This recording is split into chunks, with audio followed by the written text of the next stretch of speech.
Shalom Sobat WB, renungan harian pada hari ini, hari Minggu tanggal 29 Juni tahun 2025 berjudul Mengampuni dan Jangan Menyerah.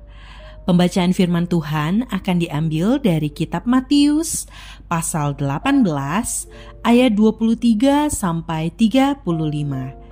Kitab Matius pasal 18 ayat 23 sampai 35. Sebelum kita membaca firman Tuhan dan merenungkannya bersama-sama, mari kita bersatu di dalam doa. Bapa yang baik, kami bersyukur untuk hari yang baru, anugerah yang baru yang boleh kami rasakan hari ini Tuhan. Saat ini kami mau siapkan hati dan pikiran kami untuk menerima akan kebenaran firman-Mu Tuhan lewat renungan harian. Tuhan tolong kami supaya kami dapat memahami apa isi hati Tuhan yang ingin disampaikan kepada kami hari ini. Tolong kami Tuhan, hanya di dalam nama Tuhan Yesus kami berdoa. Haleluya, amin. Pembacaan firman Tuhan diambil dari kitab Matius pasal 18 ayat 23 sampai 35. Demikian firman Tuhan. Sebab hal kerajaan surga seumpama seorang raja yang hendak mengadakan perhitungan dengan hamba-hambanya. Setelah ia mulai mengadakan perhitungan itu, dihadapkanlah kepadanya seorang yang berhutang 10.000 talenta. Tetapi karena orang itu tidak mampu melunaskan hutangnya, raja itu memerintahkan supaya ia dijual beserta anak istrinya dan segala miliknya untuk pembayar hutangnya. Maka sujudlah hamba itu menyembah dia, katanya, "Sabarlah dahulu, segala hutangku akan kulunaskan." Lalu tergeraklah hati raja itu oleh belas kasihan akan hamba itu, sehingga ia membebaskannya dan menghapuskan hutangnya. Tetapi ketika hamba itu keluar, ia bertemu dengan seorang hamba lain yang berhutang 100 dinar kepadanya. Ia menangkap dan mencekik kawannya itu, katanya, "Bayar hutangmu." Maka sujudlah kawannya itu dan memohon kepadanya, "Sabarlah dahulu, hutangku itu akan kulunaskan." Tetapi ia menolak dan menyerahkan kawannya itu ke dalam penjara sampai dilunaskannya hutangnya. Melihat itu, kawan-kawannya yang lain sangat sedih, lalu menyampaikan segala yang terjadi kepada tuan mereka. Raja itu menyuruh memanggil orang itu dan berkata kepadanya, "Hai hamba yang jahat, seluruh hutangmu telah kuhapuskan karena engkau memohonkannya kepadaku.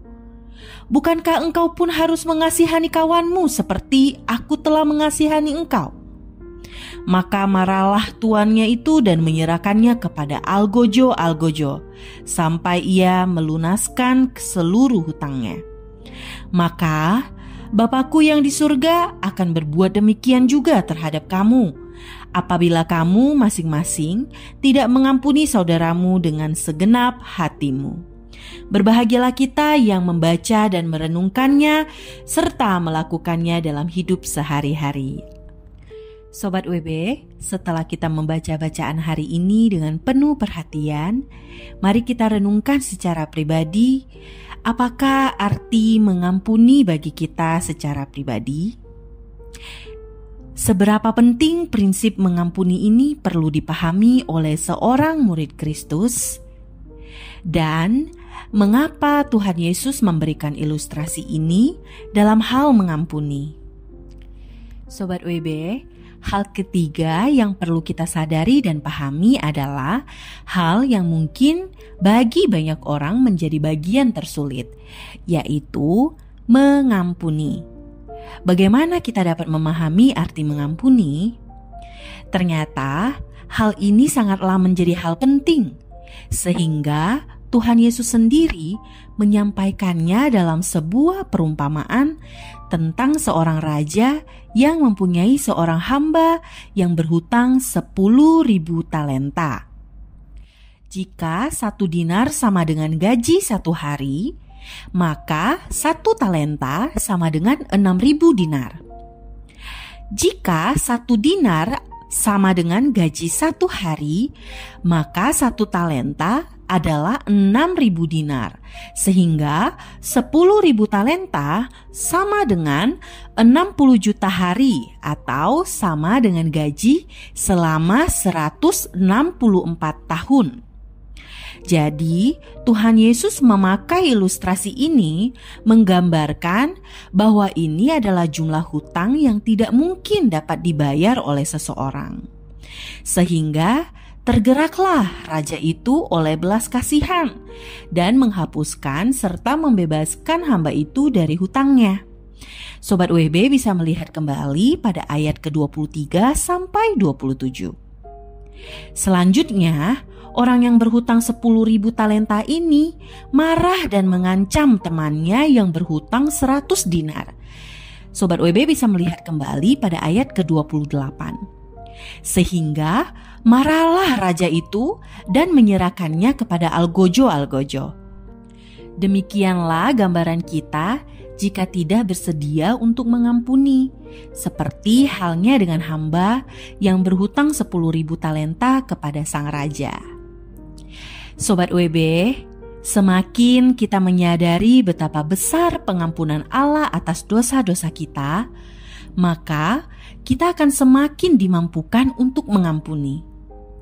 Pengampunan bukanlah sebuah kemampuan yang datang dari pertimbangan manusia, tetapi dari kasih karunia Allah lewat anugerah penebusan yang telah kita terima.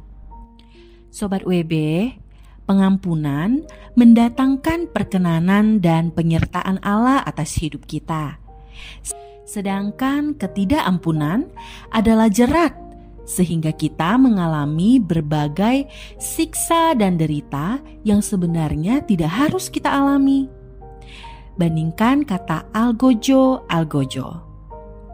Sobat WB, saat hati kita bersedia memutuskan untuk mengampuni, maka kita akan dimampukan untuk tidak menyerah dengan setiap kegagalan dan kebodohan yang pernah kita buat.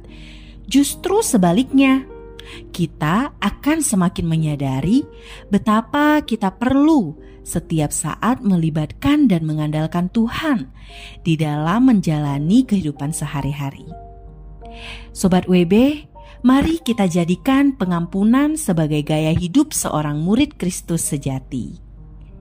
Sebelum kita membagikan kepada rekan dalam kelompok pemuridan kita berkat apa yang sudah kita terima dan apa yang menjadi komitmen kita, mari kita bersatu di dalam doa.